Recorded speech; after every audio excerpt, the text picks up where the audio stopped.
when the rest of the world is asleep, and whispered, "God, have you forgotten me?"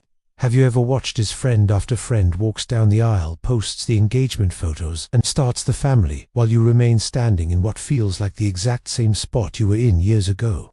The silence can be deafening. The waiting room of life can feel cold, lonely, and confusing. You wonder if perhaps there is something wrong with you. You wonder if you missed your window, or if perhaps you are being punished for mistakes you made in your past. You look at your empty hand, and you feel an ache that words cannot quite describe. But hear me clearly, beloved. Hear me with your spirit right now. The silence is not an absence. The delay is not a denial. And your solitude is not a sentence. You are not being rejected. You are being reserved. You are not being overlooked. You are being hidden for a holy purpose. There is a vast difference between a delay caused by an enemy and a delay designed by a father. And what you are experiencing right now is not the cold shoulder of God. It is the warm, protective embrace of a creator who loves you too much to let you settle for less than his best. I need you to shift your perspective today. I need you to take a deep breath and let the tension fall from your shoulders. Because what felt like rejection was actually redirection. What looked like a loss was actually a liberation. And what feels like a painfully long wait is actually divine preparation. This is not a curse. This is a consecration. God is not keeping you from love. He is keeping you for a love that is worthy of the calling on your life. Let us walk through the 5 powerful ways God is actively leading you right now, even in the quiet, toward the one He has prepared for you. Number 1. God is clearing the construction site of your life by removing the counterfeits. Before a master architect can build a skyscraper, he must first clear the land. He must remove the debris, the rocks, and the unstable soil. In your life, God often leads you to your soulmate by first removing everyone who is not your soulmate. We often mourn the people who walked away.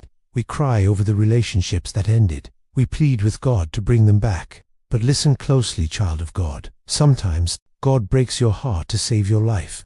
The Bible tells us in Psalm 3723 that the steps of a good man are ordered by the Lord. But I want you to know that the stops are ordered too. The closed doors are ordered by the Lord, just as much as the open ones. God sees what you cannot see. You saw their smile. God saw their spirit. You saw their potential. God saw their patterns. You saw who they were today. God saw who they would become 10 years from now, and He knew that they would derail your destiny.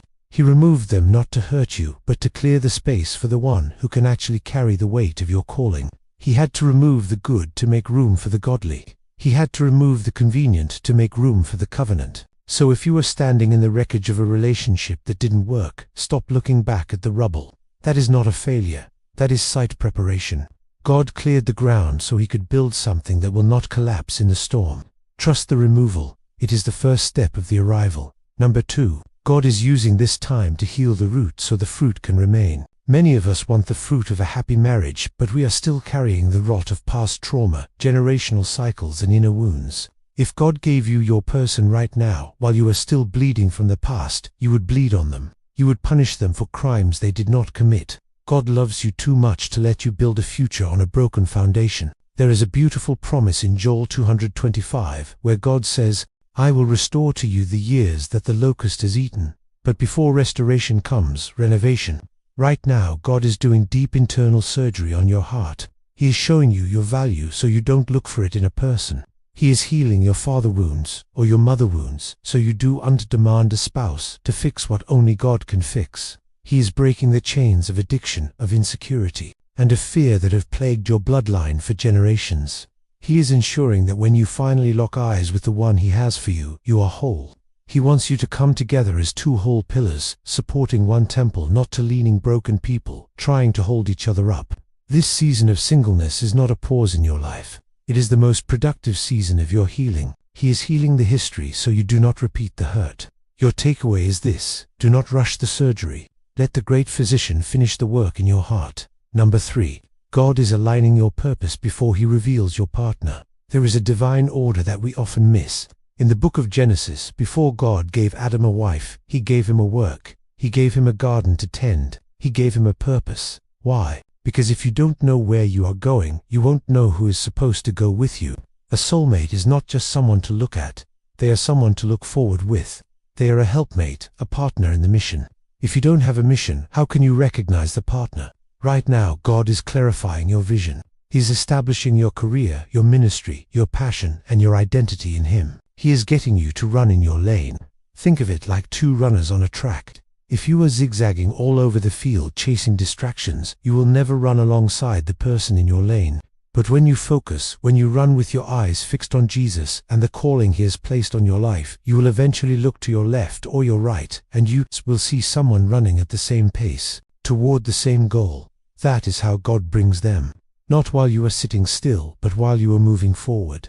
He is aligning your purpose so that when you meet, you don't just stare at each other, you strengthen each other. Focus on the kingdom and the additions will come. Your mission is the magnet. Your calling is the compass. Number 4. God is hiding you to protect your value. This is a hard one to accept, but it is so profound. Sometimes you feel invisible. You feel like you are doing everything right. You are dressing well. You are kind. You are faithful. Yet nobody seems to see you. Hear me, chosen one. You are not invisible. You are hidden.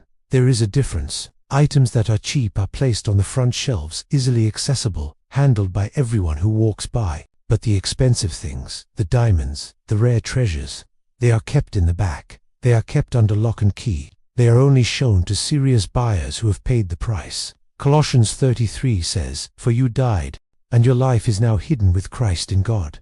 God has hidden you in His hand to protect you from people who cannot afford your worth. He has hidden you from people who would handle you, roughly drop you, or treat you like a common thing. If you were easily accessible, you would have been used up by now. But God preserved you. He kept you in the shadow of His wing. The feeling of being overlooked is actually the evidence of being highly valued.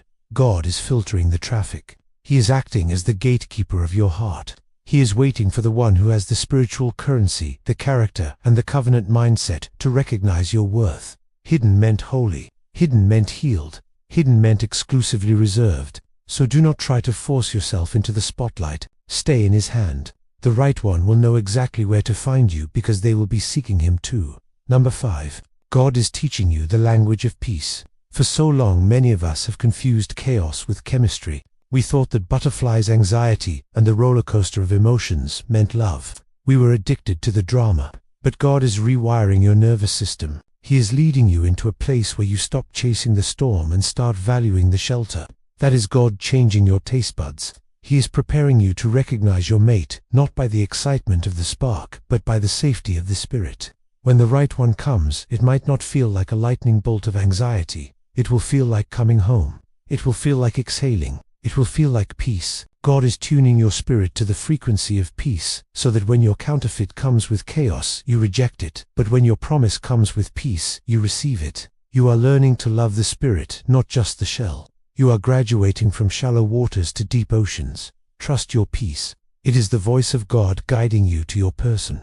As we close this time together, I want you to visualize your life right now. He knows the exact day, the exact hour, and the exact moment your paths will cross. He knows the texture of their voice. He knows the kindness in their eyes. And He knows exactly what you need to go through to be ready to receive them. Do not grow weary in well-doing. Do not let the enemy lie to you and tell you that you are too old, too broken, or too late. God is outside of time. He can do in a moment what takes men a lifetime. One encounter, one introduction, one day can change the entire trajectory of your life. Hold on to your hope. Keep your heart soft. Keep your eyes on Jesus. Your season of singing is coming. Your winter is turning into spring. Let us seal this with a declaration. I want you to speak this over your life with authority and with faith. Repeat this after me, or say it in your heart. I will trust the timing of my life. I choose to believe that I am not rejected but protected. I release the need to control the outcome. I surrender my timeline to the Creator of time. I am being prepared for a promise that will not fail. I will not settle for a counterfeit. I will wait for the one God has chosen for me. My heart is whole, my spirit is ready, and my hope is alive.